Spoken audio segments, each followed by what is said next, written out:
Once upon a time, there was a prince who lived in a palace. He fell in love with a fair young maiden and he asked her to marry him.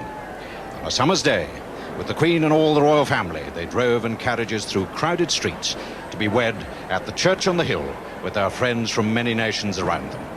Once Upon a Time is the 29th of July 1981, and what you will see now is no fairy story, but the story of two very real young people beginning their life together in quite a real world, and doing so not as they might well have preferred to do, quietly and privately, but in front of the eyes and ears of the world, sharing their day of happiness with us all. And here are some of the people who have been gathering all along the processional way since Monday afternoon with their periscopes. Some have camped out in the time-honoured British ritual of historic royal occasions, and more comfortably accommodated have been the guests of the bridegroom's parents at Buckingham Palace. Because this is where the story began, with the birth of Prince Charles of Edinburgh on November the 14th, 1948. This familiar landmark to tourist and Londoner alike.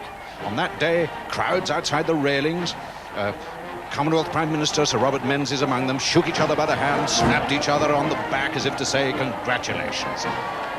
And here, the escorts of the household cavalry arriving at Buckingham Palace on this wedding morning. The young prince spent 3 of his early years in a homely White House a quarter of a mile away, adjoining Henry VIII's St. James's Palace. A house which, at this hour, contains 2 of the prince's favourite ladies, his Granny Royal, Queen Elizabeth the Queen Mother, whose welcoming London home this is, and his young bride, the Lady Diana Spencer, 20 years old on the first day of this month, and even now, behind the lace curtains of one of those first-floor windows, experiencing the last desperate moments of preparation before the daunting journey that will carry her through this gateway and along the Mall to St. Paul's, and the new life of royalty that awaits her there. Away above the river bank of Thames, and beneath Sir Christopher's embracing dome, foursquare and that, his golden cross and ball complete our own Cathedral of St. Paul, as the poet laureate Sir John Betjeman wrote just in recent days.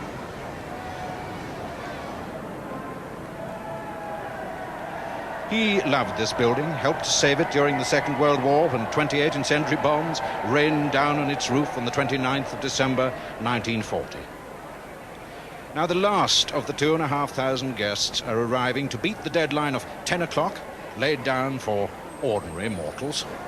Still to come, of course, the VIPs, the royal cousins, the heads of state, the crowned heads of Europe, all of whom will be welcomed by the Dean of St. Paul's, the very Reverend Alan Webster. And he speaks now a personal word of welcome to you all, wherever you're watching. Every Sunday at St. Paul's, just before the service begins, I welcome worshippers. And here is that coach which has played a part in so many royal wedding days. The glass coach. So called, not because it's made of glass, but because it has large windows and we can see the bride inside. And doesn't that look magnificent? The coachman and the footman from the Royal Mews in state liveries of scarlet and gold. And all the carriages now coming round from the Royal Mews to the forecourt. There is Nancy Reagan, looking amazing as she always does, with a big hat, lovely creamy pink outfit, and I think she looks almost like a head of state herself. She certainly behaves as though it is. Big bold earrings there. Walking past all the flowered hats and the pretty frocks, the yellows, the reds. A lot of big hats here today. Lots of little pillboxes too, with ostrich feathers as well. It's a very, very beautiful, colourful sight. Lady Diana's side of the church especially. All her flatmates there in their blues to do her honour. And a royal salute by the crowds outside the railings of Buckingham Palace as the Queen Mother drives through the garden gate. It is a family occasion, and of course here are the family of nations which form the Commonwealth. this unique brotherhood of nations. The colours, wonderful and striking. And here is Lady Fermoy, the grandmother of the bride, and Robert Fellows, who's married to the bride's sister.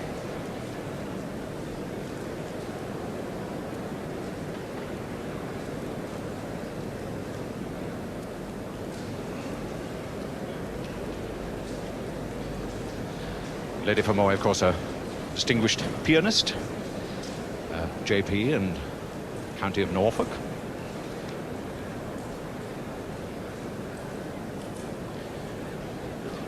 And there's Robert Fellows. He's a Deputy Private Secretary to the Queen, and he's married to Lady Jane, who is there in red.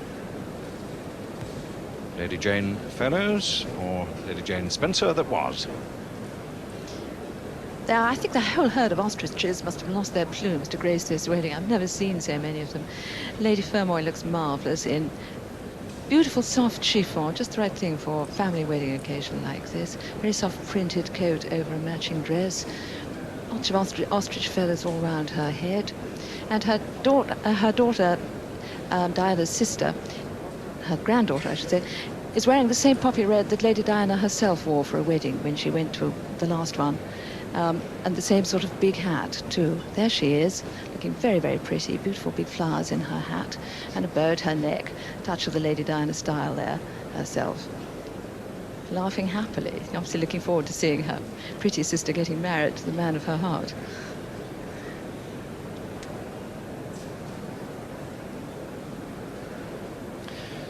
There we are. And what a bride for a man to wait for at the altar. She looks so beautiful. All we can see of the dress so far is a deep ruffle around the neck, quite low cut, and a cloud of tulle around her head. But she looks so beautiful.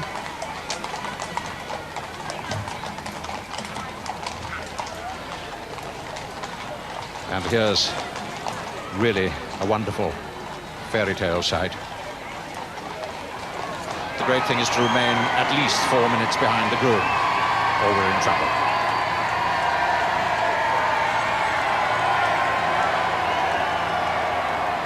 She is gift wrapped. She looks absolutely lovely. If I dare not comment on the fashion, I can comment on the girl within. Congratulations. Along the side of the road, and bells already ringing out to greet the groom as he arrives with his supporter.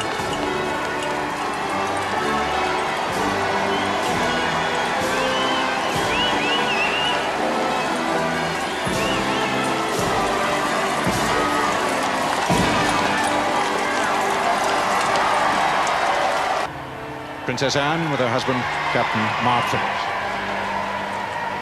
Princess Anne is wearing an amazing outfit, beautiful, very sumptuous hat full of flowers and frills, and a big thrill down the side of her dress in heavy white and yellow printed silk. The Queen Mother looks amazing, as she always does. She always makes it look a wonderful party.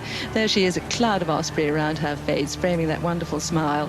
Diamonds, pearls, in a beautiful sea green, which beautifully complements the Queen's ice blue. The Queen is wearing crepe de chine, very finely pleated, a little like the outfit she wore for the Jubilee, sparkling with crystals and sapphires. And I don't know if you noticed as she walked in, but she was holding a tiny little bag in the same silk. I don't know what she keeps in it, certainly not her keys, but certainly I would think today there might be a pocket handkerchief, because this is certainly a very moving occasion. And also certainly her spectacles. There they are, all the royals, all dressed up. What we see so far is hundreds of yards of veil, ivory silk tulle veil, spangled with little tiny bits of mother of pearl, glittering with the Spencer family tiara of diamonds holding it in place. And now here she comes. Quite a job getting all those yards of silk. And what a dream she looks. What a dream she looks. There is a bride that any man would be happy to see coming down the aisle towards him. The Queen too. obviously moved by this occasion as her eldest son approaches his marriage vows, and the loving grandmother, who knows this girl well. Her grandmother, Lady Diana's, is one of her oldest friends, Ruth, Lady Fermoy.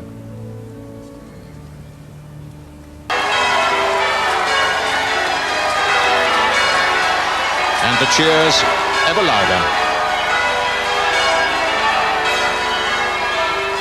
as the open carriage moves into the Strand. St. Clement Danes, the bells which say oranges and lemons ring out now and join their happy and joyous sound to the sounds of London.